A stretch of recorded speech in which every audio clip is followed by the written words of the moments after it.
Nearly a year after Elijah McClain was killed following an altercation with Aurora police, national and international calls for an investigation have made their way to lawmakers and law enforcement in Colorado.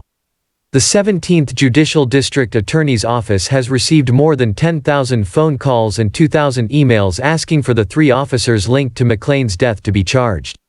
TV host and comedian Ellen DeGeneres also tweeted about the case, calling for justice for McClain. CBS 4 first reported about the death following an altercation between McClain and the officers in Aurora in August of 2019. Someone called 911 to report McClain was acting odd and wearing a ski mask as he walked home. The caller told dispatch McClain was not armed and had not committed a crime. When officers made contact with McClain, he told them he had done nothing wrong. He was returning home from buying tea at a convenience store.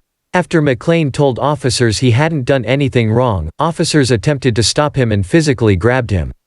McClain was eventually tackled by one of 3 officers, and placed in a choke hold.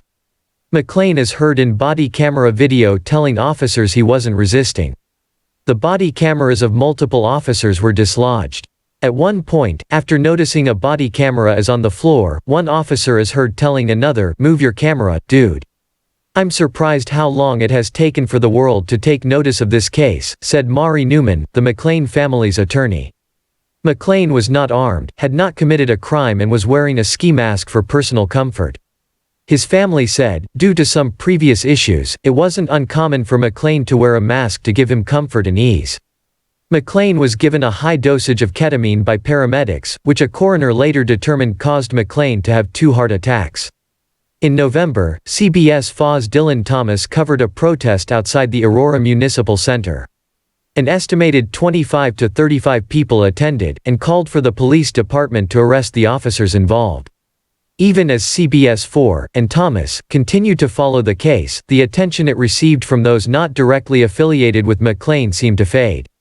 However, following the deaths of Breonna Taylor and George Floyd, McClain's story was suddenly propelled into the spotlight.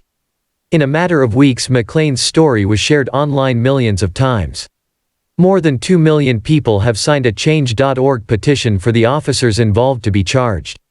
It is very disappointing that it took the murder of somebody across the country for people here in Colorado to finally take notice. But it is happening, Newman said.